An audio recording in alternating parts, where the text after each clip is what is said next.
الحمدللہ کل جو ہم نے ایک لیکچر کی سٹارٹ کی تھی یا ابتدا کی تھی سیشن کی، جس میں قرآن کا جمع اور تدوین ہم دیکھ رہے تھے، اور ہم نے یہ بات دیکھی تھی کہ قرآن 3 ڈسٹنکٹیو سٹیجز میں بہرحال جمع کیا گیا۔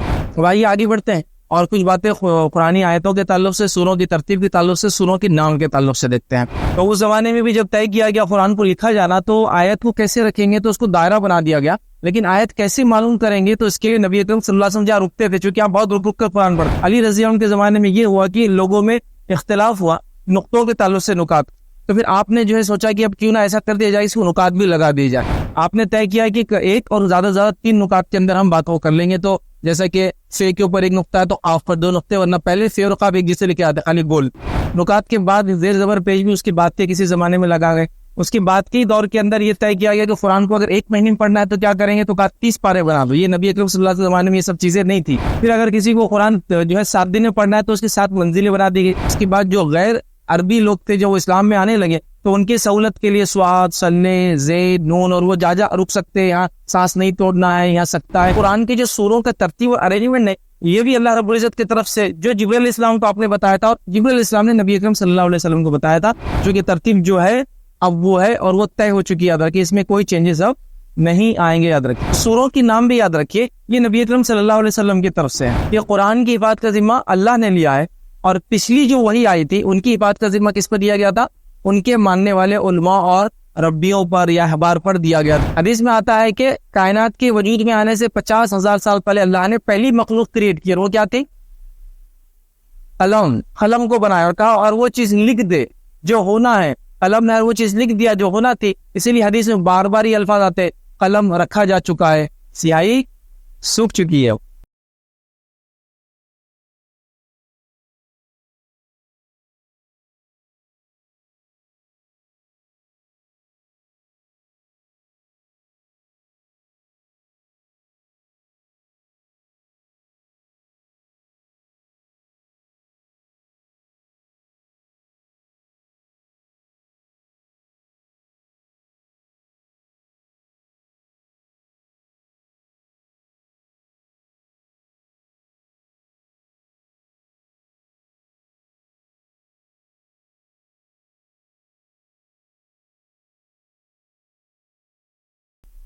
رمضان لیکچر سیریز کا آج کا یہ 3را دن اور 3را لیکچر۔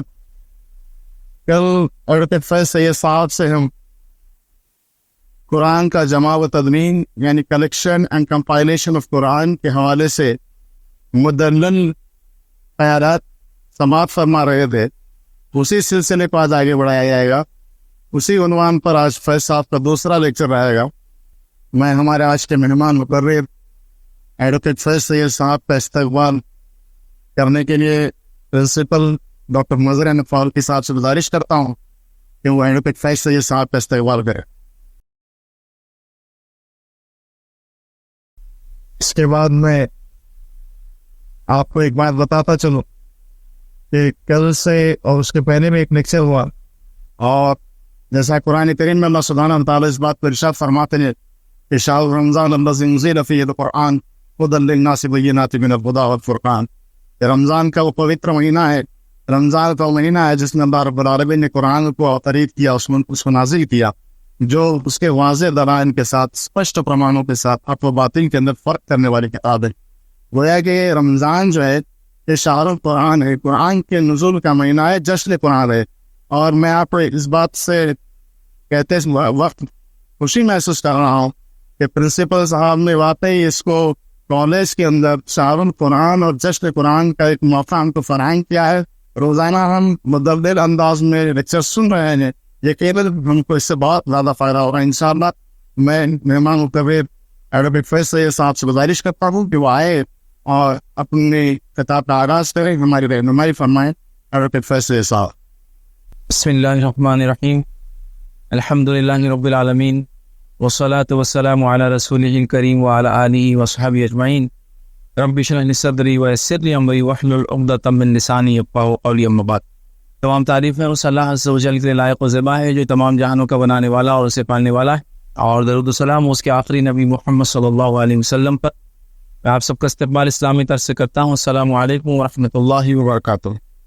الحمدللہ جیسا کہ آپ تمام کے سامنے اعلان کیا گیا تھا کہ ہم آج بھی جو ہے کل جو ہم نے ایک لیکچر کی سٹارٹ کی تھی یا ابتدا کی تھی سیشن کی، جس میں قرآن کا جمع اور تدوین ہم دیکھ رہے تھے، اور ہم نے یہ بات دیکھی تھی کہ قرآن 3 ڈسٹنکٹیو سٹیجز میں بہرحال جمع کیا گیا. لکھا تو نبی اکرم صلی اللہ علیہ وسلم کے زمانے میں کمپلیٹلی لکھا گیا، لیکن جب اس کو ایک کمپائلیشن ہوا، ایک بک فارم ہوا، تو وہ بعد میں 3 الگ الگ سٹیجز ہوئے.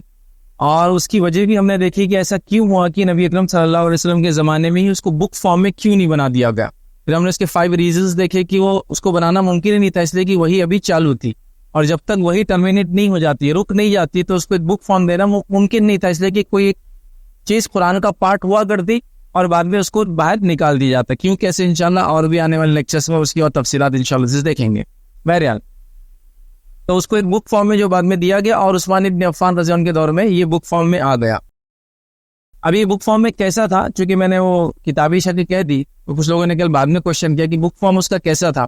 یاد رکھیے وہ ایکچولی پیجز پر نہیں تھا، وہ لیدر جو ہوتا ہے، جو جانوروں کا اسکن ہوتی ہے، یاد رکھیے پارچمنٹ جس کو کہتے ہیں، وہ اس پر لکھا ہوا تھا، اور وہ کافی بڑا ہوتا ہے. تو آپ کو اگر نیٹ پہ دیکھنا ہے تو آپ نیٹ کے اوپر ڈالیے تو کافی میوزیم تاشقند کا جو قرآن ہے، حضرت عثمان کی جو مصحف ہے، تو اس کی آپ کو تصویریں ملیں گی. وہ کافی بڑا ہوتا ہے، مطلب زمین سے اگر رکھے تو 2-2.5 فٹ ایسا اونچا ہوگا، اور کافی چوڑا ہوتا ہے، ایسے 4 فٹ جب اس کو دونوں طرف سے کھول دیا جاتا ہے. یاد رکھیے چونکہ وہ لیدر اسکن، یاد رکھیے اینیمل اسکن پہ جو ہے لیدر پہ لکھا ہوا تھا، چونکہ عربوں کے پاس جیسا میں نے بتایا تھا پیپر وغیرہ اس زمانے میں نہیں تھے. پیپر ابھی اسپیشل یا سیکریٹ تھا، ٹریڈ مارک تھا چائنیز لوگوں کا. یاد رکھیے بہرحال تو یہ ابھی بڑے اس میں تھا، اور ایسے اینیمل اسکنس پہ تھا، اور ظاہر سی بات ہے ان کی لائف بہت لمبی ہوتی ہے. یاد رکھیے حال میں ایک اور جو ریسرچ ہوئی، یاد رکھیے برمنگھم کے اندر، UK کے اندر، اس کے اندر برمنگھم انسٹیٹیوٹ کے اندر، یاد رکھیے وہاں ایک قرآن کا ایک صفحہ ملا، جس صفحے کی کاربن ڈیٹنگ کی گئی. یاد رکھیے تو کاربن ڈیٹنگ سے پتا چلا ہوا 611 جو ہے کرسچن ایرا کے اندر لکھا گیا کاربن ڈیٹنگ کے اعتبار سے. مطلب یہ ہوا کہ نبی اکرم صلی اللہ علیہ وسلم کی حیات میں لکھا ہوا وہ پیپر ہے. یاد رکھیے مطلب جو صحابہ اپنے پرسنل نوٹس بناتے تھے، شاید اس نوٹس میں سے ایک ہے. کاربن ڈیٹنگ سے پتا چلا 611 کرسچن ایرا، نبی اکرم صلی اللہ علیہ وسلم کی پیدائش 571 کرسچن ایرا میں ہوئی. یاد رکھیے اور آپ کی وفات 632 میں ہوئی. تو یہ 611 کا یاد رکھیے، مطلب اللہ کے رسول صلی اللہ علیہ وسلم حیات ہے، اور اس زمانے میں کسی کی پرسنل نوٹ تھی جس نے لکھا، اور اس کو کاربن ڈیٹنگ بہرحال کیا گیا. تو وہ چیز بھی آپ جو ہے نیٹ کے اوپر جو ہے دیکھ سکتے ہیں، برمنگھم قرآن بول کے ڈالیے، بہت مشہور ہے، یاد رکھیے آپ اس کو دیکھ سکتے ہیں. بہرحال تو وہ قرآن جو ہے لیدر فارم میں تھا، اور بہت بڑی کتاب کی بہرحال شکل میں تھا. تو آئیے آگے بڑھتے ہیں اور کچھ باتیں قرآنی آیتوں کے تعلق سے، سوروں کی ترتیب کے تعلق سے، سوروں کے نام کے تعلق سے دیکھتے ہیں. تو سوروں کی جو آیتیں ہیں، یاد رکھیے وہ آیتیں کیسی پہچانی جاتی تھی. آج کل تو ہماری مصحف کے اندر جو بک ہوتی ہے ہمارے پاس قرآن کی کاپی، اس میں ایک دائرہ ہوتا ہے گول سرکل، اور اس کے اندر نمبرز ہوتے ہیں. لیکن آج سے 50 ایئرز بیک آپ جائیں گے، جو پرانے قرآن ہے اس کے اندر صرف دائرے ہوتے تھے، اس میں نمبرز نہیں ہوتے تھے پرانے قرآن میں. تو اس زمانے میں بھی جب طے کیا گیا قرآن کو لکھا جانا، تو آیت کو کیسے رکھیں گے، تو اس کو دائرہ بنا دیا گیا. لیکن آیت کیسے معلوم کریں گے، تو اس کے لیے نبی اکرم صلی اللہ علیہ وسلم جہاں رکتے تھے، چونکہ آپ بہت رک کر قرآن پڑھتے، ایک آیت پڑھتے پھر رک جاتے، تو جہاں آپ رکتے تھے اسٹاپ لیتے تھے، لوگوں نے اس کو دائرہ بنا دیا کہ یہاں آیت ختم ہوتی. یاد رکھے اور اس کو ایک گول سے اس کو تشبیہ دے دی گئی. اسی کی بات یاد رکھیے علی رضی اللہ عنہ کا زمانہ، لیکن اب یہ جمع اور تدوین میں نہیں آئے گا چونکہ ایک الگ سے پارٹ ہے. علی رضی اللہ عنہ کے زمانے میں یہ ہوا کہ لوگوں میں اختلاف ہوا نقطوں کے تعلق سے، نکات. تو پھر آپ نے جو ہے سوچا کہ اب کیوں نہ ایسا کر دیا جائے، اس کو نکات بھی لگا دیے جائے، اور اس کو نقطے لگائے گئے. یاد رکھیے اور نکات کے لیے آپ نے جو ہے ابو الاسود نام آتا روایتوں میں، تفصیلات بہت نہیں ملتی ہے، کون تھے، تابعی تھے، لیکن کیا تھے وغیرہ، لیکن کوئی پوزیشن ہولڈ کرتے تھے اس وقت. ابو الاسود کو یہ ٹائٹل مطلب وہ کیا گیا کہ آپ اس کو جو ہے نکات لگا دے، نقطے لگا دے، چونکہ قرآن بغیر نکات کے زمانے میں ہوا کرتا. آپ نے طے کیا کہ ایک اور زیادہ سے زیادہ 3 نکات کے اندر ہم بات کر لیں گے. تو جیسا کہ فے کے اوپر ایک نقطہ ہے تو آف پر 2 نقطے، ورنہ پہلے فے اور قاف ایک جیسے لکھے آتے خالی گول. اسی طرح یہ کے لیے 2 نقطے، تے کے لیے 2 نقطے، با کے لیے 1 نقطہ، نون کے لیے 1 نقطہ. یاد رکھے اس کے لیے طے کیا گیا کہ اس طرح سے ہم اس کو لکھیں گے اور نکات لگائیں گے. نکات کے بعد زیر زبر پیج بھی اس کے بعد کے کسی زمانے میں لگا گئے. اس کے بعد کے دور کے اندر یہ طے کیا گیا کہ قرآن کو اگر 1 مہینے میں پڑھنا ہے تو کیا کریں گے، تو کہا 30 پارے بنا دو. یہ نبی اکرم صلی اللہ علیہ وسلم کے زمانے میں یہ سب چیزیں نہیں تھی، تو کہا 30 پاروں میں ڈسٹریبیوٹ کر دو، تاکہ 1 منتھ میں کسی کو ڈیسائیڈ کرنا ہے تو وہ کر لے. اب وہ کیسے انہوں نے 30 کیا، اس کے آیتوں کے لینتھ پہ انہوں نے ڈیسائیڈ کیا کہ 30 ایسے ایسے ڈسٹریبیوٹ ہونا چاہیے. پھر اگر کسی کو قرآن جو ہے 7 دن میں پڑھنا ہے تو اس کے 7 منزلیں بنا دی گئی. منزل لکھا ہوتا ہے نا، وہ 7 ہے ایگزیکٹلی، وہ اس لیے کہ 1 ویک میں کوئی قرآن پڑھنا چاہتا تھا وہ پڑھ لے. اسی طرح قرآن کا ہاف تھا ختم ہوتا ہے، اس کو ڈیٹیکٹ کیا گیا. ٹھیک ہے, اور سورہ وہ کہف کے اندر آتا ہے, یاد رکھیے, اور ہمارے انڈین قرآن میں تھوڑا بڑا لکھا ہوا آتا ہے وہ الفاظ ہوتا ہے, تو آپ سمجھ جاتے ہیں اچھا کچھ تو بھی ڈفرینٹ ہے, وہ ہاف ختم ہوتا ہے وہاں قرآن, اس طرح سے کیا گیا. اس کے بعد یہ طے کیا گیا کہ اس میں رکوع وغیرہ جو لگے, یہ بھی بعد میں کیا گیا. کیوں کیا گیا؟ تو ایک رکعت میں جتنا پڑھا جاتا ہے اس کو رکوع کور کر لیں گے, تو عین بول کے رکوع آنا شروع ہو گیا, یاد رکھیے. اور پھر کئی چیزیں اس کے بعد جو غیر عربی لوگ تھے جو اسلام میں آنے لگے, تو ان کی سہولت کے لیے سواد, سنے, زید, نون, اور وہ جا رک سکتے ہیں, یہاں سانس نہیں توڑنا ہے, یہاں سکتا ہے. ورنہ عربوں کے لیے کوئی ایشو نہیں تھا کہ کہاں رکنا ہے, کہاں نہیں رکنا ہے, کہاں سکتا ہے, کہاں کنٹینیو کرنا ہے, کہاں سانس, وہ جانتے تھے, چونکہ ان کی وہ لینگویج تھی, یاد رکھے. اب ایک اور کوشچن کل کسی نے کیا تھا کہ اگر نکات بھی نہیں ہوتے, نقطے بھی نہیں ہوتے تھے, تو پھر لوگ آئیڈینٹیفائی کیسے کرتے تھے الفاظ کو. تو میں خالی اس کا ایگزامپل دیتا ہوں کیسے کرتے تھے. اگر آج کے دور میں اردو کو لے لیا فار ایگزامپل, مطلب جس کی مدر ٹنگ ہوتی ہے کوئی چیز, یاد رکھے, اس کو بہت ساری چیزوں کی لینگویج میں ضرورت نہیں ہوتی, لیکن ایز اے فارینر سیکھنے کے لیے ہوتی ہے ضرورت. تو اردو کا اگر آپ لے لیں اور اخبار میں آپ نے پڑھا کاف تے الف نے ایک آدمی کو کاٹ لیا, صرف کاف تے الف لکھا ہوا ہے, آپ لوگ کیا پڑھتے ہیں اس کو جو اردو جانتے ہیں؟ کتا. کاف تے پیج بھی نہیں ہے, سمجھے, پیج کے اوپر جو ہے تشدید بھی نہیں, کتا اس کو ڈبل پڑھنا ہے بول کے, پھر بھی آپ نے اس کو کتا نہیں پڑھا, اس کو کتا ہی پڑھا ہوئے, ہے نا, کتا بھی نہیں پڑھا اس کو آپ نے. کیوں ایسا ہوا؟ کیونکہ آپ کی وہ لینگویج ہے, مدر ٹنگ ہے. تو پتا چلا اردو جاننے والے کو صرف نکات بھی ہے تو کافی ہے, اس کو اعراب کی زیر زبر پیش واویلز یا ڈائیکرٹیکل مارکس بولتے ضرورت نہیں ہے. تو اسی طرح عربوں کو نکات کی بھی ضرورت نہیں تھی, وہ اتنے ماہر تھے اپنی زبان کے اندر, سمجھ رہے آپ. تو لہٰذا خالی ایگزامپل دیا میں نے سمجھنے کے لیے کیسا ہوتا تھا, پھر اس کو نکات وغیرہ, رکوع اور باقی ساری چیزیں بہرحال مختصر میں نے ایکسپلین کی. اب آئیے قرآن کی آیتیں, میں نے بتایا کوئی ایسا ایک دائرہ لگایا جاتا, اس سے پتہ چلتا قرآن کی آیت ہے, یاد رکھی. اور یہ سب بات کے دور میں یاد رکھی, نبی اکرم صلی اللہ علیہ وسلم دور میں جہاں آپ سانس توڑتے وہاں اس کو آیت مان لیا جاتا, ٹھیک ہے. اب آیت کی شروعات اور خاتمہ یہ نبی اکرم صلی اللہ علیہ وسلم کی طرف سے, جو کہ جبرائیل علیہ السلام نے آپ کو بتایا تھا, یہ بات بھی آپ ذہن میں رکھیں. تو ہم لوگ اپنی طرف سے کہیں سے بھی قرآن کی کوئی آیت کو شروع اور ختم نہیں کر سکتے, یاد رکھیے, یہ بات بھی ذہن میں رکھو. اسی طرح قرآن کی جو سوروں کا ترتیب اور ارینجمنٹ ہے, یہ بھی اللہ رب العزت کی طرف سے جو جبرائیل علیہ السلام کو آپ نے بتایا تھا, اور جبرائیل علیہ السلام نے نبی اکرم صلی اللہ علیہ وسلم کو بتایا تھا. تو قرآن کی سورتوں کی ترتیب کو ماننا یہ واجب ہے, یاد رکھیے. اس میں کوئی چینج نہیں لا سکتا, کوئی یہ نہیں سوچ سکتا کہ اپن کیا کریں گے, قرآن کو 2 پارٹس میں سپلٹ کر دیں گے, مکی اور مدنی, آسان ہوتا نا سمجھنے, تو نہیں کر سکتے آپ, چونکہ ترتیب جو ہے اب وہ ہے اور وہ طے ہو چکی ہے, یاد رکھیے. اس میں کوئی چینجز اب نہیں آئیں گے, یاد رکھیے. تو قرآن کے سوروں کی ترتیب وہ اللہ کی طرف سے جو جبرائیل علیہ السلام کے ذریعے نبی اکرم صلی اللہ علیہ وسلم بتائی گئی, اس کو ماننا واجب ہے. آپ اپنی سہولت کے لیے کچھ صورتوں کی فضائل کے لیے آپ آگے پیچھے پڑھ سکتے ہیں, لیکن آپ ایسا نہیں کر سکتے کہ اپنے قرآن کو چینج کر کے کیا کریں گے, بڑے صورتوں کو بعد میں ڈال دیں گے, چھوٹوں کو پہلے ڈالیں گے. نہیں, یہ ترتیب کو آپ ہاتھ نہیں لگا سکتے. اسی طرح سوروں کے نام, تو سوروں کے نام بھی یاد رکھیے, یہ نبی اکرم صلی اللہ علیہ وسلم کی طرف سے ہیں. لیکن اب ایک بیسک کوشچن ہے, کیا پورے سوروں کے نام آتے ہیں, مطلب حدیث کے اندر کہ یہ سورہ فلاں؟ نہیں آتے. یاد پھر آپ سوال کر سکتے ہیں, ہم کو کیسے پتا چلا کہ پھر یہ اللہ کے رسول کی طرف سے, جب پورے سوروں کے نام نبی اکرم صلی اللہ علیہ وسلم حدیث میں نہیں بیان کیا کہ یہ سورہ فلاں, یہ سورہ فلاں. کچھ صورتوں کے نام ہے, سب کے نہیں یاد رکھے. تو یاد رکھیے ایک اصول ہے, اصول یہ ہے کہ جب کوئی بات غائب کی ہوتی ہے, انسین کی بات کی جاتی ہے, اور کوئی صحابی اس بات کو بیان کرتا ہے, تو اس بات کو مانا جاتا ہے کہ نبی اکرم صلی اللہ علیہ وسلم اس نے سنا ہی ہوگا, کیونکہ صحابہ اپنے دل سے انسین کی باتیں نہیں کرتے تھے. تو سوروں کی جب نام صحابہ نے لیے کہ یہ فلاں سورہ, یہ فلاں سورہ, یہ فلاں سورہ ہے, تو اس سے ہمیں پتا چلا کہ انہوں نے اللہ کے رسول سے سنے ہی ہوں گے, تبھی انہوں نے وہ نام لیے, کیونکہ وہ اپنے دل سے کوئی نام نہیں دے سکتے تھے, یاد رکھیں. اسی طرح کچھ صورتوں کے ایک سے زائد نام بھی ملتے, یاد رکھیے, اور یہ بھی سنت سے ملتا ہے, ہم کو کچھ روایتوں میں ملتا ہے. جیسے مثال کے طور پر سورہ مومن اور سورہ غافر ہے, سورہ نمبر 40 اس کے 2 نام ہیں. اسی طرح سورہ بنی اسرائیل, سورہ اسراء, سورہ نمبر 17 اس کے بھی 2 نام ہیں. اسی طرح سورہ فیل, سورہ علم ترا, اس سورت کے بھی 2 نام ہیں. اور بھی آپ کہہ دیں گے سورہ دہر, یہ ایک سورت ہے, اس کے 2 نام ہیں. یہ سورہ انسان بھی کہا جاتا ہے. تو بہرحال کئی ایسے صورتیں جن کے ایک سورت ہے اس کے 2, اور کچھ صورتوں کے 3, اور سورہ فاتحہ کو لے لے تو 9 اس کے نام آتے ہیں, یاد رکھیں. تو لہٰذا ایسا بھی اس میں ملتا ہے, یاد رکھیں. چلیے آگے بڑھتے ہیں. اب اس کے بعد جو ہے سوروں کی شروعات اور خاتمہ یاد رکھیں. اگر کوئی شخص سوروں کی شروعات اور خاتمہ بھی دیکھے تو ان کی سٹارٹ اور ان کی اینڈنگ بھی بہت یونیک ہوتی ہے, یاد رکھیں. جیسے سورہ مومنون کی اگر ابتدا لے تو اللہ نے کہا کہ کامیاب ہو گئے وہ لوگ جو ایمان لائے, اور اس کی اینڈنگ میں برباد ہو گئے وہ لوگ جو کفر پہ رہے. تو ابتدا اور اس کی خاتمہ, ہر صورت کی ابتدا, سٹارٹ اور اینڈ آپ دیکھیں گے یونیک ہے.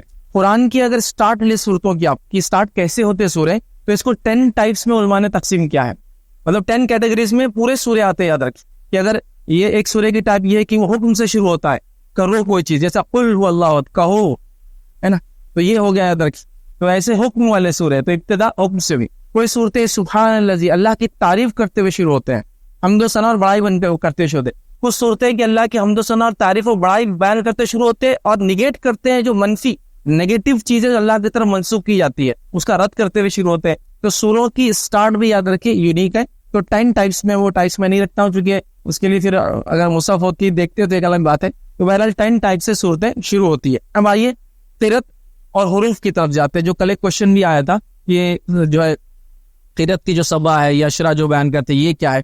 تو آئیے پہلے حروف دیکھتے ہیں پھر قرت دیکھیں گے. اب حروف کیا ہوتے تھے یاد رکھیے حروف کیونکہ اس کے تعلق سے آپ کسی بھی علوم القرآن کی کتاب میں پڑھیں گے تو بہت ڈیٹیلنگز آپ نہیں ملتی ہے. ریزن یہ ہے کہ امت نے حروف اور قرت کو ایک سمجھ لیا جس کے نتیجے میں 7 حروف تو 7 قرتیں مشہور ہوگی. حالانکہ حروف قرت سے بالکل مختلف چیز تھی. وہ کیا تھے؟ حروف قرآن کا ایک معجزہ تھا. معجزہ یہ تھا کہ جب نبی اکرم صلی اللہ علیہ وسلم مدینہ گئے ہجرت کر کے مکہ سے تو مدینے کے اطراف میں کئی لوگ تھے اور الگ الگ ڈائلیکٹ چلتے تھے. جب تک آپ مکہ میں تھے سنگل ڈائلیکٹ تھا عربوں کا جو قریش کا تھا اسی میں قرآن نازل ہوا. لیکن جب آپ مدینے گئے تو وہاں کئی الگ الگ عربک بولنے والے لوگ موجود تھے. تو اللہ رب العزت نے ان کی سہولت کے لیے جب قرآن نازل کیا تو قرآن کی ایوری ورس جو مدینے میں پوری نازل آخر تک وہ ہر ورس 7 الفاظ الگ الگ الفاظ کے ساتھ نازل ہوتی تھی جن سب کا میننگ ایک ہوا کرتا تھا. یاد رکھیے یہ اس کی خود ایک معجزہ تھا. اولین تو مشرکین مکہ یہ ایک ہی اس سے پریشان تھے کہ یہ آیت نازل ہوتی ہے اور ان کے دماغ کام نہیں کر رہے تھے. مدینہ میں جا کے تو یہ ہوگا کہ 7 قسم سے آتے تھے. لیکن یہ بات میں کل آپ کو وضاحت کر چکا ہوں. عثمان ابن عفان رضی اللہ عنہ کی مصحف نے جتنوں کو اکوموڈیٹ کیا بس اتنے باقی ہے. آپ سمجھ لیجیے فار ایگزامپل ایک آیت ہم کو پڑھتے ہیں ابھی فرسٹ ٹائپ ہے سیکنڈ ہے تھرڈ ہے فورتھ ہے ففتھ سکس ہم کو نہیں پتا. حضرت عثمان نے جو اکوموڈیٹ کر لیا اپنے مصحف میں بس ہم اس پہ اب اتفاق کرتے ہیں کہ ہم یہی ایک طریقہ ہے پڑھنے کا دوسرے اس پہ ہم نہیں جاتے. لیکن میں نے کچھ ویریشنس آپ کو بتایا تھا سین اور سواد کے ویریشنس. جو سواد کے پیٹ میں سین کے پیٹ میں سواد کیا آپ سواد سے بھی پڑھ لو سین سے بھی ٹھیک ہے. اور بھی اس قسم کے تھوڑے ویریشنز آتے ہیں کبھی موقع ملا تھا وہ ڈیٹیل میں دیکھیں گے جو کہ قرآن میں ناٹ مور دین 20 اس طرح کے وہ آتے ہیں بہرحال ڈفرنس. تو اگر اکیڈمیکلی میں بولوں کوئی اگر یہ کہ قرآن میں زیر زبر کا بھی فرق نہیں ہے تو اکیڈمیکلی رانگ ورڈ ہوں گے. یاد رکھیے کیونکہ زیر زبر کا حرف ہے اس کے اندر یاد رکھیے. ہاں لیکن اس سینس سے بولا کہ اس میں کوئی چینج نہیں آیا وہ ایک الگ بات ہے. لیکن ایز ایک جس کو کہیں گے اسٹوڈنٹ آف نالج آپ کو معلوم ہونا چاہیے کہ نہیں الفاظ میں بھی ہے اور کہیں کئی جگہ جو ہے الفابیٹس بھی یوز ہو سکتے ہیں ملٹیپل کی اس کے بدلے یہ اس کے بدلے یہ ہو سکتا ہے. بہرحال ابھی حروف جو ہے یہ ہوئے اور اس کے تعلق سے دلیل کیا ہے جو ہے جامع ترمذی کی ایک روایت ہے. عبید بن کعب رضی اللہ عنہ فرماتے ہیں جبرائیل السلام نبی اکرم صلی اللہ علیہ وسلم کی خدمت میں حاضر ہوئے تو اللہ کے رسول کا جبرائیل میں امی قوم کی طرف بھیجا گیا ہوں تو یہاں کچھ جو ہے بوڑھے لوگ ہیں کچھ جوان لوگ ہیں کچھ عورتیں ہیں کچھ بچے ہیں. تو جبرائیل علیہ السلام نے کہا اللہ کے رسول اسی لیے تو قرآن آپ کو 7 حروف میں آپ پہ نازل کیا گیا.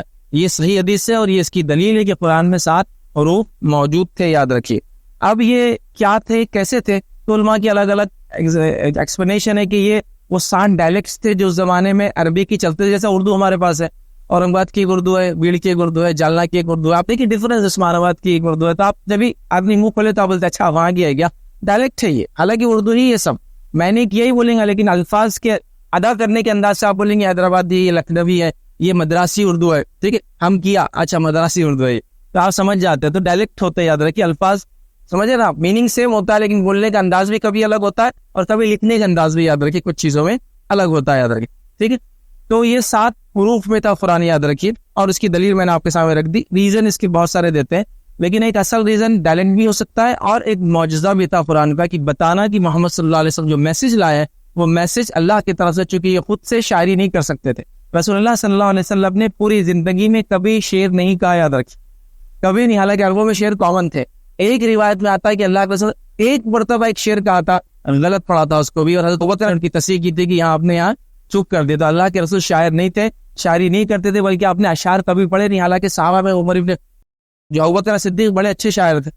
جب وہ مدینہ آئے تو مدینہ بیماری والا شہر تھا. یہ صرف کہتے ہیں بخار آنے کو یہ صرف نام تھا اس کا تو بخار آ جاتا تھا وہاں قسم کا کیوں پتا نہیں لیکن جو وہاں کے لوگ تھے امیون تھے اس سے. لیکن نیا آدمی آتا بخار آ جاتا. حضرت عمر تو بہت بڑے شاعر تھے یاد رکھیے انہوں نے تو کئی بڑے بڑے شعراء ان کے جا کے تصحیح کراتے یہ اس میں کچھ چینجز کی ضرورت ہے آپ کہتے یہ چینج کر دو یہ الفاظ چینج کرو. تو شاعر تھے یاد رکھیے صحابہ. لیکن نبی اکرم صلی اللہ علیہ وسلم نے شعر پڑھا بلکہ ایک ہی روایت میں آتا آپ نے پڑھا لیکن وہ رانگ پڑھا تھا اس میں آپ نے ایک مسٹیک کی تھی شعر کے اندر. بہرحال تو یہ بھی ہم کو پتا چلا یہ حروف تھے یاد رکھیے. اب حروف کی وجہ سے لوگوں کو ایک کنفیوژن ہوا کہ قرت ایک الگ چیز حروف اس کی لکھائی کے اندر ہے اور قرت اس کی پڑھائی کے اندر. یاد رکھیں ریڈ اور ریسیٹیشن کے اندر ڈفرنس تھا. تو چونکہ 7 حروف تھے تو یہ چیز ایسی سمجھ لی گئی کہ 7 قرتیں ہیں. لیکن یاد رکھیے میں نے آپ کو کل بتایا تھا کہ قرتیں 25 جمع کی گئی یاد رکھیے. لیکن میرا جو چیز مشہور اور معروف ہے وہ 7 قرتیں نہیں 10 ہے جس میں سے 7 نماز میں پڑھی جا سکتی ہے اور 3 کو شاذ کہا جا سکتا ہے. اب کسی قرأت کو نماز میں پڑھنے کے لیے کنڈیشن کیا ہے؟ اس کا صحیح سند سے ثابت ہونا کہ ایسا پڑھا گیا تھا نبی اکرم صلی اللہ علیہ وسلم کے دور میں. اور یہ سند یاد رکھے, اس کو بھی جمع کیا گیا کہ ایسا پڑھا گیا, ایسا سنا گیا, ایسا پڑھا گیا, ایسا سنا گیا, آپ صلی اللہ علیہ وسلم نے, صحابہ نے, تابعین نے, اس کو کیا گیا. تو ایسے 10 قرأتیں ہیں, 7 کو کہتے ہیں اور 10 کو کہتے ہیں. اب قرأتوں کے ڈفرنس ہوتے ہیں, یہ آپ الگ الگ قرأتیں سنیں گے تو تبھی آپ کو سمجھیں گا, ورنہ ہم کو نہیں سمجھتا. جیسا کہ اگر آپ سورہ فاتحہ دیکھیں, کوئی اگر سودانی آدمی سورہ فاتحہ پڑھائیں گا نماز میں تو الحمدللہ رب العالمین, الحمدللہ رب العالمین, الرحمن الرحیم, مالک یوم الدین. ہم لوگ کیا پڑھتے ہیں؟ ہمیں مالک پڑھتے ہیں, وہ لوگ اس کو ملک پڑھیں گے, اس کو یاد رکھیے. تو یہ فرق ہوتا ہے قرأت کا, یاد رکھیے. اسی طرح والضحیٰ واللیل اذا سجی, وہ پڑھیں گے والضحیٰ واللیل اذا سجی, ٹھیک ہے. تو ہم لوگ پریشان ہو جاتے ہیں, کبھی کبھار ہم کے کچھ قاری کبھی کبھار یہ قرأتیں کرتے ہیں جو مختلف ہوتی ہے. تو 7 لوگ جس نے قرأت جمع کیا, بہت پاپولر ہوئی. اور 7 کیوں ریسٹرکٹ ہو گئی؟ وہ 7 حروف سے 7 قرأتیں سمجھ لی گئی, لیکن قرأتیں کئی زیادہ ہوا کرتی تھی. لیکن قرأتوں کا تعلق سما سے تھا, سننے سے تھا, ریکارڈنگ نہیں تھی اس زمانے میں. تو لہٰذا جو ختم ہو گئی وہ ختم ہو گئی, اب اس پہ ہم کچھ کر نہیں سکتے, بحث یاد رکھے. تو آئیے 7 آتھنٹک قرأتیں کون سی چلتی یاد رکھیے, وہ ہم دیکھتے ہیں. تو اس میں جو قرأتیں جتنی بھی ہے, اس میں ایک چیز یہ ہے کہ انہوں نے جس نے اس کو جمع کیا ان سے مشہور نہیں ہوئی, تقریباً قرأتیں ان کے شاگردوں سے مشہور ہے, یاد رکھیے. بس مختصر نام لیتا ہوں جو مشہور لوگ ہیں جنہوں نے قرأتیں جمع کی. امام نافع المدنی, ان کے 2 شاگرد امام قالون, امام ورش. امام ورش کی قرأت مشہور ہے, یاد رکھیے. قالون ان کی نہیں یاد رکھیے, بہرحال. اسی طرح ابن کثیر المکی, ان کے امام بوزی اور امام قنبل یاد رکھیے, یہ 2 سے قرأتیں شاگردوں سے مشہور ہوئی. اس طرح ابو عمرو البصری یاد رکھیے, جس میں امام الدوری ان کے ایک شاگرد تھے, اور امام السوسی, یہ امام السوسی کی قرأتیں یاد رکھیے, یہ بھی بہت کامن ہے, بہت سارے بار آپ سنیں گے. امام سوسی کی قرأتیں بہت سارے لوگ پڑھتے ہیں, روایت کرتے ہیں, کس سے روایت کر رہا ہوں اور یہ قرأت کرتے ہیں. اسی طرح ابن عامر الشامی یاد رکھیے, ان کے 2 شاگرد جو امام ہشام اور امام زکوان, ان سے ان کی قرأت مشہور ہوئی. اسی طرح امام عاصم الکوفی, جو سب سے مشہور ہے یاد رکھیے قرأت کے اندر, جس نے بھی قرأت سیکھی انڈیا میں, یہ امام آتے ہی روایت ان سے ہوتی ہے. ان کے 2 شاگرد ہیں, امام شعبہ اور امام حفص, اور یہی قرأت انڈیا میں موسٹ پاپولر ہے, یاد رکھیے, اور یہ ورلڈ وائڈ موسٹ پاپولر ہے, یاد رکھیے. اسی طرح امام حمزہ الکوفی, ان کے 2 شاگرد امام خلف اور امام خلات یاد رکھیے, ان سے مشہور ہوئی. اور آخری 7ویں امام الکسائی, جن کے 2 شاگرد امام اللیث اور امام الدوری, ان سے شاگرد ان کی قرأتیں مشہور ہوئی. اب 3 جو قرأتیں اور ہے شاذ, وہ کیا ہے؟ ابو جعفر المدنی, اس کے بعد یعقوب البصری اور امام خلف, یہ 3 شاذ قرأتیں یاد رکھیے. اب اس کے اندر یاد رکھیے مسلم ورلڈ میں کون سی قرأتیں زیادہ چلتی ہے, کس قاری کو لوگ فالو کرتے ہیں, یاد رکھیے. سب سے پاپولر قرأت جو کی جاتی ہے یاد رکھیے, وہ حفص عن عاصم, امام حفص کی قرأت جو انہوں نے امام عاصم سے روایت کی, یاد رکھیے. تو جب بھی قاری قرأت کرتا ہے تو یہ ضرور بولتا ہے امام حفص عن عاصم الکوفی, پھر وہ قرأت کرتا ہے, یاد رکھیے. یہ سب سے زیادہ مشہور قرأت ہے, یاد رکھیے, اور اس کو 95% مسلم ورلڈ اسی قرأت کو کرتا ہے, 95% مسلم ورلڈ. اور اس کی وجہ کیا ہے کہ اتنے زیادہ لوگ اس قرأت کو پسند کرتے ہیں اور کیا جاتا ہے؟ اس کی 2 میجر ریزن ہے.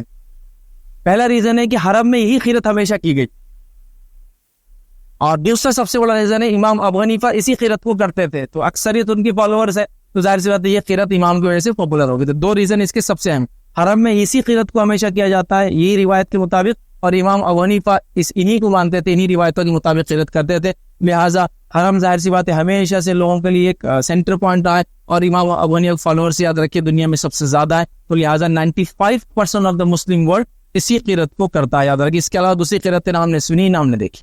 اس کے بعد سیکنڈ جو قرأت آتی ہے جو موسٹ پاپولر ہے, یاد رکھیے, وہ امام ورش النافع, یاد رکھیے. ان کی قرأت یاد رکھیے سیکنڈ پاپولر ہے. یہ قرأت جو ہے الجیریا, موراکو, ٹونیشیا اور سوڈان میں چلتی ہے, یاد رکھیے. 3% آف دا مسلم ورلڈ اس قرأت کو کرتا ہے. اس لیے اگر سیکنڈ قرأت دیکھنا ہے کوئی ہٹ کر انڈین قرأت سے, تو سودانی قاریوں کی آپ قرأت دیکھیے, وہ بہت مختلف ہوتی, چونکہ امام ورش سے وہ قرأت کو لیتے ہیں. اسی طرح تیسری مشہور معروف قرأت جو دنیا میں چلتی ہے, یاد رکھیے, امام قالون النافع سے چلتی ہے. یہ 1% مسلم دنیا میں چلتی ہے بس, ٹھیک ہے. اور اس کو لیبیا میں کیا جاتا ہے, تو لیبین قاری بھی تھوڑا سا الگ پڑھتے ہیں انڈین اور سوڈانیز قاری کے علاوہ. اگر آپ کو ویریشن دیکھنا کیسے پڑھتے ہیں وہ لوگ کیا, تو آپ دیکھ سکتے ہیں. اور اس کے علاوہ جو قرأت چلتی ہے, یاد رکھیے, امام دوری کی قرأت ہے جو ابو عمرو سے انہوں نے لی, یاد رکھیے. یہ قرأت جو ہے 0.5% بولیں گے, بہت کم ہے. اور یہ جو ہے سوڈان کے سرٹن پارٹس میں ہوتی ہے, ساؤتھ سوڈان کے اندر, یاد رکھیے. بس یہ قرأت وہیں آپ کو بہرحال ملیں گے, یاد رکھیے. اور ابن عامر الشامی یاد رکھیے, اس امام کی قرأت جو ہے صرف یمن میں چلتی ہے اور 1% لوگ سمجھو پورا یمن اسی قرت کو کرتا ہے. تو آپ کو اگر قرتیں مختلف دیکھنا ہے تو آپ حرم کے قاریوں کو دیکھ لیجئے, سوڈان کے نارتھ اور ساؤتھ کے دیکھ لیجئے, اور لیبیا اور یمن دیکھ لیجئے, تو آپ کو پوری قرتیں جو مشہور ہے ساری سننے کو انشاءاللہ عزیز مل جائیں گی, جس پہ تھوڑا تھوڑا ویریشنس اور ڈفرنس ہوتا ہے, یاد رکھیں. ٹھیک, اب آئیے آگے بڑھتے ہیں. یہ کچھ باتیں تھی. اب ہم نزول کے تعلق سے کچھ باتیں دیکھتے ہیں, قرآن کے نازل ہونے کے تعلق سے. اگلا لیکچر جب ہم دیکھیں گے جو ہے اس میں وحی کی اقسام دیکھیں گے, ٹائپ, جس میں حدیث بھی آ جائیں گے انشاءاللہ, اس کی ڈیٹیلز بھی آئیں گے.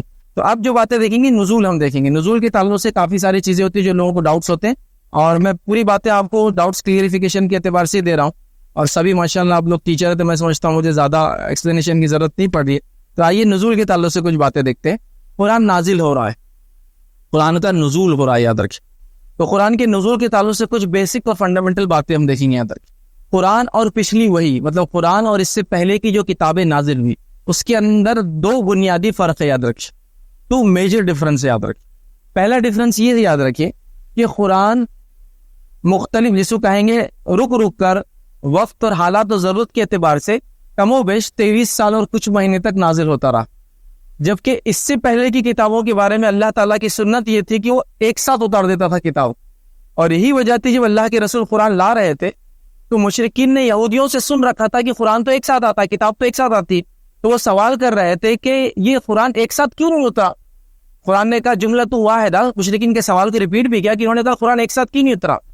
تو یاد رکھیے یہ سوال انہوں نے کیا کیوں بیسیکلی, حالانکہ ان کے پاس تو کوئی نبی نہیں آیا تھا مشرکین, انہوں نے یہودیوں سے سنا تھا کہ توریت ایک ساتھ آ گئی, انجیل ایک ساتھ آ گئی, سمجھ رہے آپ. تو لہٰذا انہوں نے یہ کوشچن کیا, تو اللہ نے جواب دیا ہم نے اس کو اسی طرح کیا تاکہ اس کو ٹھہر ٹھہر نازل کرے اور نبی اکرم صلی اللہ علیہ وسلم کے دل کو تقویت پہنچائے اس کے ذریعے ادر. ٹھیک ہے, تو لہٰذا قرآن اور پچھلی وحی میں نزول کے اعتبار سے ایک بنیادی فنڈامنٹل ڈفرنس یہ تھا کہ قرآن ایک ساتھ نازل نہ ہوتے ہوئے 23 سال میں اترا, اور پچھلی جتنی کتابیں آتی, زبور ہے, توریت ہے, انجیل ہے, یہ ایک ساتھ اترتی تھی. موسیٰ علیہ السلام کا واقعہ آپ جانتے ہیں, آپ گئے تختیاں لے کر آئے اور قوم کو دیکھا شرک میں لگ گئی تو تختیاں آپ کے ہاتھ سے چھوٹ گئی کہ میں تو گیا تھا ہدایت نہ لے, قوم شرک میں لگ گئی. ٹھیک ہے, تو ایک ساتھ آتی. انجیل کا بھی یہ معاملہ ہے جو کہ ایک اچھی خبر تھی, اور زبور کا بھی یہی معاملہ ہے, صحف ابراہیم پہ یہی معاملہ, اور دیگر اور جتنی کتابیں رہیں بہرحال ان پہ یہی حال تھا. دوسرا میجر ڈفرنس قرآن اور دیگر کتابوں میں کیا ہے معلوم آپ کو, پچھلی کتابوں کا ذمہ, اس کی حفاظت کا ذمہ ان کے ماننے والوں پر دیا گیا تھا. یہودی راہبوں پر یہ ذمہ تھا کہ وہ توریت کی حفاظت کرے, یا احبار جن کو کہتے ہیں. اللہ نے وہاں ان سے وعدہ لیا اور انہوں نے وعدہ کیا تھا کہ ہم اپنی کتاب کی حفاظت کرے. تو ایک دوسرا بنیادی فرق یاد رکھیے, وہ یہ ہے کہ قرآن کی حفاظت کا ذمہ اللہ نے لیا ہے, اور پچھلی جو وحی آئی تھی ان کی حفاظت کا ذمہ کس پر دیا گیا تھا, ان کے ماننے والے علماء اور ربیوں پر یا احبار پر دیا گیا تھا. یاد رکھیے یہ میجر ڈفرنس ہے, صرف 2, پچھلی وحی جو نازل ہوئی اور قرآن کے اندر, یاد رکھیے. ٹھیک ہے, اب قرآن کیسے نازل ہوا, اس کے سٹیجز کیا تھے نازل ہونے کے, یاد رکھیں. تو قرآن کے اترنے کے اعتبار سے کئی سٹیجز علماء علوم القرآن کی کتابوں میں لکھتے ہیں. ہم کچھ اس میں سے میجر سٹیجز ہم یاد رکھے دیکھتے ہیں. پہلا سٹیج قرآن کا یہ ہے کہ وہ کہاں لکھا گیا تھا, قرآن کہاں تھا سب سے پہلے, وہ لوح محفوظ پر لکھا ہوا تھا. اور وہ کب لکھا گیا تھا, ہمارے کریشن سے 50,000 ایئرز بیک. حدیث میں آتا ہے کہ کائنات کے وجود میں آنے سے 50,000 سال پہلے اللہ نے پہلی مخلوق کریٹ کی, اور وہ کیا تھی, قلم. فرسٹ کریشن اللہ کی, یاد رکھیے, قلم ہے. لوگ جو اس کے علاوہ بولتے ہیں وہ کوئی روایت صحیح نہیں, یاد رکھیے. اللہ کی فرسٹ کریشن قلم ہے, کوئی نبی نہیں ہے, کوئی اور نہیں, یاد رکھیے, قلم ہے. اور اللہ نے قلم کو 50,000 ایئرز پہلے کریٹ کیا. اس کائنات جب بھی کائنات وجود میں آئیں گی 5 بلین 10 بلین پتہ نہیں کتنے بلین, اس سے 50,000 ایئرز پہلے قلم کو بنایا اور کہا اور وہ چیز لکھ دے جو ہونا ہے. قلم نے وہ چیز لکھ دیا جو ہونا تھی. اسی لیے حدیث میں بار بار یہ الفاظ آتے, قلم رکھا جا چکا ہے, سیاہی سوکھ چکی ہے, اب چینجز نہیں آنے والے, لہٰذا اپنی تقدیر پر صبر کرو, اس کو قبول کرو اور آگے بڑھو دنیا. ٹھیک ہے, تو قلم نے سب لکھ دیا. تو قرآن میں لکھا ہوا تھا, کہاں لکھا ہوا تھا, لوح محفوظ, دا پریزرو ٹیبلٹس, مطلب یہ تختیاں ہیں. پہلے زمانے میں شاید ممکن نہیں تھا سمجھنا, لیکن آج ہم سمجھ سکتے ہیں کہ کتنے چھوٹے چھوٹے سائز کے جگہوں میں کتنا بڑا بڑا ڈیٹا آپ آج کل سیو کرتے ہیں. بہرحال تو اس نے سب کچھ لکھ دیا اور وہاں وہ لکھا ہوا, تو قرآن بھی وہاں تھا. ٹھیک ہے, یہ وہاں تھا. اب اس کے بعد یہ لوح محفوظ سے نکل کر یہ بیت العزہ پہ آتا ہے. بیت العزہ کیا ہے, بیت العزہ پہلے آسمان پر ایک مقام ہے, ایک گھر ہے, عزت والا گھر. وہاں یہ آیا, کب آیا, تو ڈیٹ بتا سکتے ہو, لکھا گیا 50,000 ایئرس پہلے کریشن سے. وہاں کب آیا, لوح محفوظ سے بیت العزا پر، وہ اسی مہینے میں آیا، اس مہینے کی خاص رات میں آیا. وہ کیا تھا؟ شب قدر میں آیا. وہ پورا آیا لوح محفوظ سے کہاں ہے؟ بیت العزا پہ آیا تھا. پورا بھی اسی رات آیا اور تھوڑا بھی اسی رات نیچے آیا. یاد رکھیں پورا آیا بیت جو ہے لوح محفوظ سے بیت العزا کمپلیٹ قرآن آ گیا. وہ جو بھی رات تھی 21، 23، 25، 27 اور 29 میں سے کوئی قدر ہے وہاں آ گیا. اور اس میں سے پہلی 5 آیتیں اسی رات جبرائیل علیہ السلام لے کر محمد صلی اللہ علیہ وسلم پر آئے. تو یہ ہوا اس کا سیکنڈ اسٹیج. فرسٹ اسٹیج لوح محفوظ سے بیت العزا، سیکنڈ اسٹیج بیت العزا سے محمد صلی اللہ علیہ وسلم تک، یا بیت العزا سے جبرائیل علیہ السلام تک، جبرائیل علیہ السلام سے محمد صلی اللہ علیہ وسلم تک. یاد رکھیں یہ قرآن اس طرح سے، اور محمد صلی اللہ علیہ وسلم سے صحابہ تک آ گیا. یاد رکھیں اس طرح سے اس کو ہم سمجھیں گے. اب جب ہم یہ اسٹیجز دیکھ رہے ہیں تو قرآن جب نازل ہوا تو نبی اکرم صلی اللہ علیہ وسلم اور جبرائیل علیہ السلام یہ دو شخصیتیں ایسی ہیں جس پر نعوذ باللہ لوگ ڈاؤٹ کر سکتے ہیں. نان مسلم بھی ڈاؤٹ کر سکتے ہیں. اللہ پر کوئی ڈاؤٹ نہیں کریں گے، رب بھگوان ایشور کوئی ڈاؤٹ نہیں کرتا. لیکن جب بیچ میں کوئی میڈیٹر آ گیا تو غلطی ہونے کے چانسز ہو گئے اب چیزوں کے اندر. تو اب اس کے بارے میں قرآن نے کیسے یقین دلایا کہ قرآن میں کوئی غلطی نہیں. کیونکہ دیکھیے آیا جبرائیل علیہ السلام کے ہاتھ سے، تو اللہ رب العزت نے قرآن کے اندر اس کی وضاحت کی. جبرائیل علیہ السلام کا ایک ٹائٹل نیم ہے، کیا معلوم ہم کو؟ جبرائیل امین. یہ امانت دار فرشتہ، اس کی ایک خصوصیت ہے. یاد رکھیں جبرائیل علیہ السلام کی چند نام ہے: جبرائیل، جبریل، الروح. الروح بھی ان کا نام ہے. جو سورہ قدر بیان کیا اترتے اس رات فرشتے اور روح. تو کچھ لوگ سمجھتے ہیں جو مر گئے لوگ ان کی روح، نہیں، اترتے اس رات شب قدر میں جبرائیل اور فرشتے، یہ بھی نہیں ہے اس کا. تو الروح بھی ان کا ایک نام ہے. اور اسی طرح جبرائیل امین کہا جاتا ہے. تو ان کو تو ٹائٹل ہی امانت دار فرشتہ، جتنا دیا گیا، جیسے دیا گیا، جس کے لیے دیا گیا وہ پہنچ گیا. اب ڈاؤٹ کی ضرورت نہیں، ماڈرن ایج میں ڈاؤٹ کی ضرورت نہیں. آپ کا کریڈٹ کارڈ غلط جگہ نہیں جاتا ہے. کسی کا کریڈٹ کارڈ اگر آتا ہے یا چیک بک آتی ہے تو وہ غلط آدمی کو نہیں دیتے کتنا ویریفیکیشن ہو رہا ہے. تو یہ ڈاؤٹ کرنا ہے کہ جبرائیل سے کوئی مسٹیک ہوئی، سوال ہی نہیں، جس کی صفت ہی امانت داری. ویسے فرشتے اپنے دل سے کچھ کرتے ہی نہیں، جو اللہ کہتا ہے. پھر بھی اللہ نے ان کو ایک ٹائٹل دیا امین، امانت دار، کی ڈاؤٹ کا کوئی چانس نہ ہو آنے والا. ٹھیک ہے، لے کر آیا اس کو سب سے امانت دار فرشتہ. ٹھیک ہے، تو یہاں ڈاؤٹ ختم ہو گیا. اب اترا کس کے اوپر؟ محمد صلی اللہ علیہ وسلم. اور کہاں اترا؟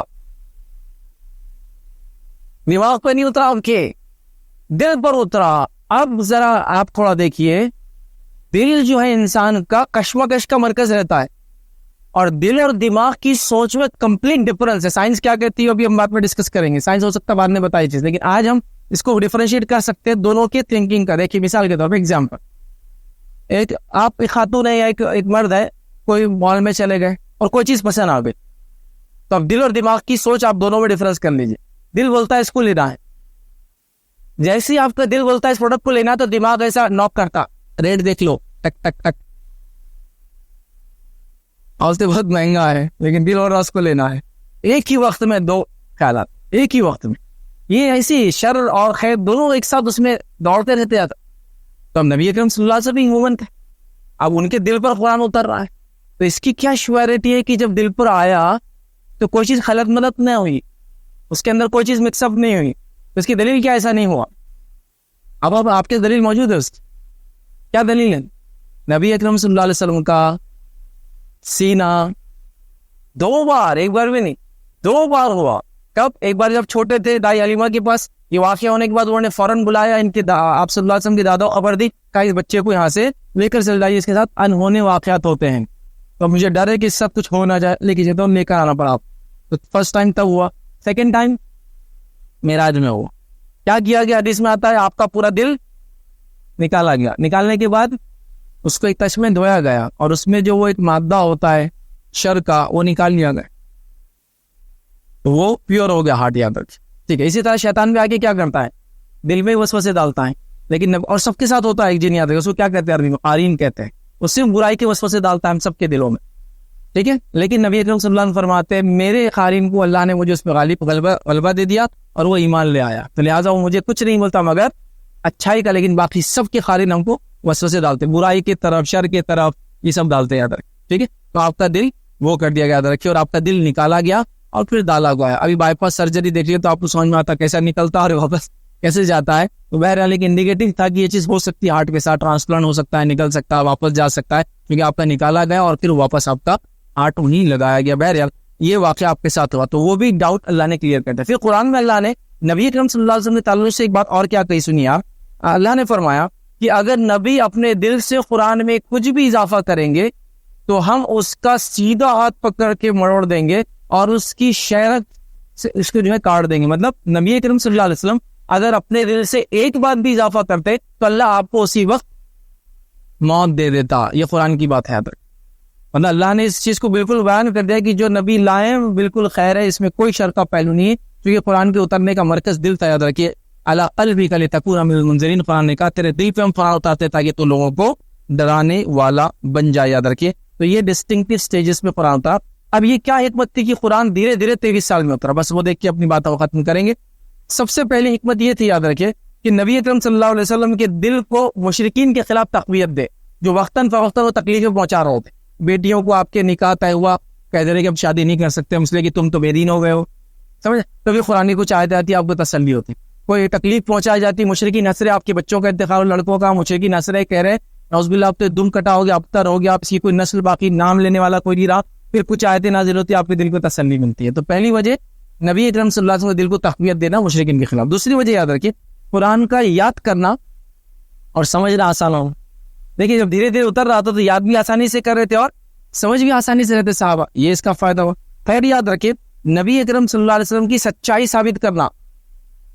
23 ایئرس میں ایک لٹریچر آتا ہے, یہ کوئی آدمی ایک مصنف ہے, آتھر ہے. اگر جو لوگ آرٹس وغیرہ یہ جانتے ہیں لٹریچر کیسے لکھے جاتا ہے, تو آتھر جب لٹریچر لکھتا ہے تو ایک حالت اور کیفیت میں چلے جاتا ہے. کوئی جا کے ہل اسٹیشن پہ رہنا تو اس کی ناول کا تھیم اور ساری چیزیں ویسی رہیں گی. اس کی ماں کی مرنے کے بعد ناول لکھا تو سارے اثرات غمگین اس پہ نظر آئیں گے. یہاں تک فلم میکر بھی آپ دیکھیے, کسی کی موت کے بناتے گھر میں تو پوری روتی صورت فلمیں رہتی ہو, آپ سمجھ, تو اس میں افیکٹ رہتا ہے. آتھر کی حالات کا افیکٹ اس کے لٹریچر میں آتا ہے. اچھا, آتھر نے کتاب لکھنا شروع کیا اور 23 سال لکھ رہا ہے, سمجھ لیے, تو کیریکٹر بھی چینج ہوتے ہیں. آپ وہ چھوڑیے, فلموں کے سیکوئل جو بنتے ہیں نا, اس کو مسٹیک کر دیتے ہیں. ہیرو کا کپڑا ویلن اور ویلن کے کپڑے ہیرو بن لیتا ہے. یہ جو چیز دکھتی ہے اس میں مسٹیک ہوتی ہے, جس کو اتنا اسکروٹنائز کیا جاتا ہے وہاں مسٹیک ہوتی ہے. 23 سال میں لٹریچر لکھا گیا تو آدم پہلی بار بھی تھے تو میل تھے اور ایک پروفٹ تھے, اور جب ختم بھی ہو رہا تو آدم میل تھے اور ایک پروفٹ تھے. یہ اس کا معجزہ یاد رکھیے. 23 ایئرس میں اگر کسی کو دیکھنا ہے تو کسی لٹریچر کو دیکھے تو اس میں لکھا ہوا تھا یہ کتاب مصنف نے لکھی, تو ایک اس کا شروعاتی حصہ 10 سال پہلے لکھا, بعد میں 20 سال بعد لکھا, نتیجہ کچھ ڈفرنس آ جائے گا تو آپ اس کو سمجھ لیں, اس کو آپ کو بیچ میں میچ کرنا پڑتا اس نے کیا کیا گڑبڑ کیا. تو یہ ایک شاہکار تھا اپنے آپ میں, ایک نمونہ اور معجزہ تھا دیکھنے والوں کے لیے کہ یہ اللہ کے رسول حق ہے, کیونکہ یہ کتاب 23 سال میں لکھی گئی اور ایک مسٹیک اس کے اندر نہیں ہوتی.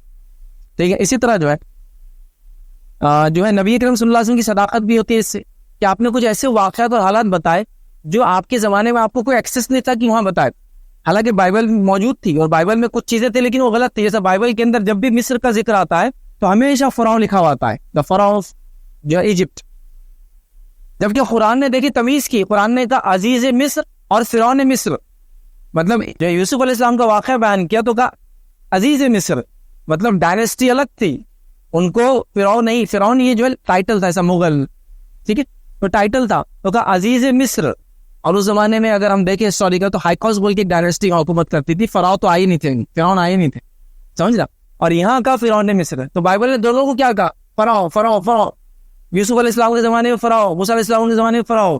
قرآن نے دونوں میں فرق کیا. تو بائبل موجود تھی, اس کے باوجود بھی نبی اکرم صلی اللہ علیہ وسلم نے وہ مسٹیکس نہیں کی, مطلب آپ نے کسی سے کاپی نہیں کیا. یہ آپ کی صداقت کی, آپ کے سچے نبی ہونے کی بہرحال یاد رکھیے دلیل تھی. اسی طرح جب اسلامی شریعت گریجول مینر میں آئی, تھوڑی تھوڑی کر کے آئی, تو صحابہ کے لیے جو ہے عمل کرنا آسان ہوا, اور ہم کو اس کے اصول ملے کہ پہلے عقائد آئے اور پھر معاملات اور دیگر چیزوں کے بارے میں احکامات ہے نا. پہلے عقیدہ آیا, توحید توحید توحید توحید, 13 سال تک صرف عقیدے بات ہوئی. اس کے بعد مدینہ جانے کے پھر روزہ اور باقی نماز آ گئی تھی مکہ میں, لیکن اس کے بعد روزہ اور زکوٰۃ اور ساری چیزیں پھر اس کے بعد ہوئی اور ساری چیزیں ہوئی. تو بہرحال گریجول آنے سے ہم کو طریقہ بھی ملا, پہلے عقائد اور اس کے بعد دیگر چیزوں پہ پھر ہم جو ہے عمل کریں گے, جس کو کہیں گے لاز, حلال حرام وغیرہ, یہ سب چیزیں بہرحال ہوئی. تو یہ چند باتیں تھی بہرحال جو ہم نے جو 2 پارٹ میں ایک لیکچر رکھا تھا قرآن کا جمع اور تدوین, اس کو ہم نے دیکھا. نیکسٹ لیکچر میں ہم جب بھی جمع ہوں گے, ڈیٹ شاید وہاں لکھی ہوئی آ رہی ہیں, تو اس میں انشاءاللہ ہم جو ہے نیکسٹ لیکچر میں وحی کے اقسام دیکھیں گے, اور اس میں یہ دیکھیں گے قرآن کے علاوہ بھی کیا کوئی وحی ہے, اور اگر ہے تو کہاں ہے اور کیسی, انشاءاللہ جس کو دیکھنے کی بہرحال کوشش کریں گے. اسی بھی اپنی بات کو ہم ختم کریں گے. اللہ رب العزت سے دعا ہے کہ اللہ سبحانہ تعالیٰ ہم کو اللہ اپنی کتاب کے پڑھنے والا، اس کو سمجھنے والا اور اس پہ عمل کرنے والا بنائے. ہم تمام کے لیے قرآن کا پڑھنا، سمجھنا اور عمل کرنا آسان کرے. جب تک ہمیں زندہ رکھے اسلام اور ایمان پر زندہ رکھے. خاتمہ ہمارا ایمان پر ہو. وآخر دعوانا ان الحمد للہ رب العالمین. سبحان ربک رب العزت عما یصفون وسلام علی المرسلین والحمد للہ رب العالمین. جزاکم اللہ خیرا کثیرا. ایڈوکیٹ فیصل صاحب، کل اور آج قرآن کی جمع و تدوین کے حوالے سے ہماری رہنمائی فرما رہے تھے، اور اس کے بعد میں ان کے دو عنوان ہیں، قرآن کی اقسام اور قرآن ایک معجزہ لیکن کیسے. میں سمجھتا ہوں یہ چاروں عنوان کو اگر ملایا جائے تو ایلیمنٹس آف علوم قرآن ایک کلاس ہو سکتی. اور یہاں جو شروتا گن ہیں ان کی تاریخ میں مجھے ایک بات میں بیٹھے بیٹھے سوچ رہا تھا کہ اگر کسی کو پوچھے کہ بھاشن کیسا ہوتا ہے، شروتا ایسا پرتیساد کیسا ہوتا، تو لوگ یہ کہتے کہ واقعہ یعنی ٹاڑا پوڑا ہوتا ہے، پرتیساد اتم ہوتا. لیکن یہاں تعلیموں کا کچھ سلسلہ آئے نہیں، لیکن شروتاؤں کا پرتیساد اتنا ہوئے کہ ہر شخص بدلے چشم کو دیکھ رہا ہے، تھوڑا سا قانون بھی اس کا کنا ہوا ہے، مطلب پورے یکسوئی کے ساتھ اور بہت ہی انٹرسٹ لے کر سارے یہاں پر رضا کے موجود سن رہے ہیں. اللہ تعالیٰ آپ کو جزائے خیر دے. اس عنوان سے متعلق اگر آپ کے ذہن میں کچھ سوالات ہو آپ پوچھ سکتے ہیں. سوال عنوان سے متعلق اگر ہے مناسب ہوگا. کوشچن یہ آیا کہ لوح محفوظ پر کیا صرف قرآن ہے یا دیگر کتابیں موجود ہے؟ دیکھیے لوح محفوظ پر ہر چیز موجود ہے، یاد رکھیے، جو دنیا میں ہونے والی تھی. ایون اس کے اندر میری اور آپ کی تقدیر بھی موجود ہے. اللہ کے جتنی وحی اور کلام یا کتابیں آئی ہے، چونکہ اللہ نے قرآن فرمایا لِكُلِّ أَجَلٍ کتاب، ہر زمانے میں ایک کتاب. ویسے نام کے اعتبار سے لے تو 4 نام اور ایک کتاب کا ذکر آتا ہے. 4 نام کون کون سے؟ توریت یا زبور، انجیل، قرآن. قرآن نے کہا لِكُلِّ أَجَلٍ کتاب، ہر زمانے میں کتاب آئی. تو وہ ساری کتابیں اور ہر فرد جو دنیا میں پیدا ہونے والا تھا اور کائنات میں کیا ہونے والا تھا وہ سب کچھ لوح محفوظ کے اندر لکھا ہوا. یاد رکھیں.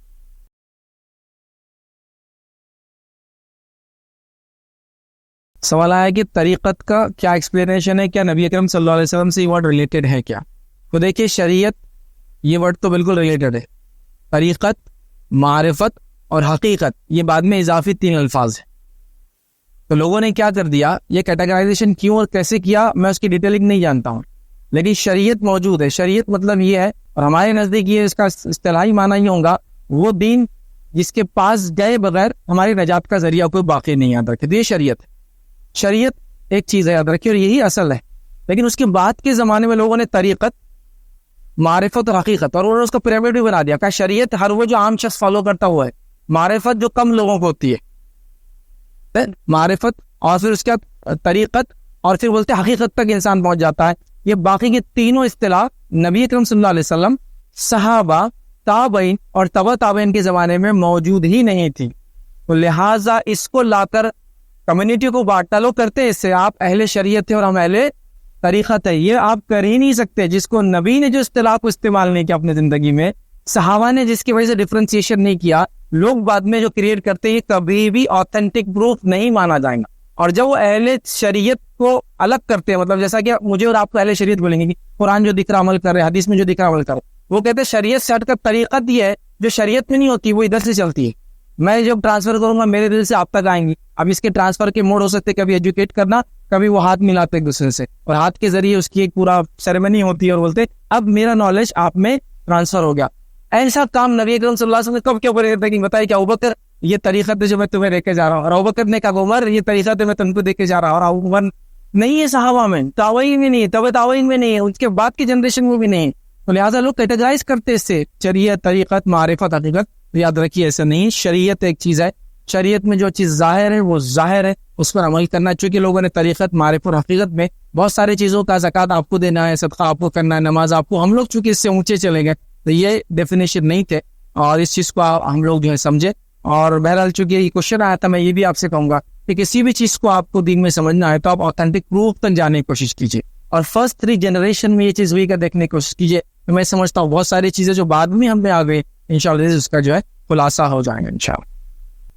بہرحال سوالات نہیں ہے شاید، تو ہم اس پروگرام کا اختتام کرتے ہیں.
السلام علیکم. آپ بھی ہمارے اس کام میں تعاون کریں اپنی زکات و صدقات کے ذریعے. ڈونیشن ڈیٹیلز کے لیے ڈونیٹ اس پر کلک کریں. اگر آپ کو ہمارے ویڈیوز پسند آئے ہیں تو اسے شیئر کریں اور سب کے حقدار بنیں. روزانہ ہمارے ویڈیوز کو پانے کے لیے ہمارے یوٹیوب چینل کو سبسکرائب کریں اور بیل آئکن دبائیں. ہم سے دیگر سوشل میڈیا پہ جڑنے کے لیے ویڈیو میں دیے گئے آئی ڈی کو سرچ کریں. جزاک اللہ.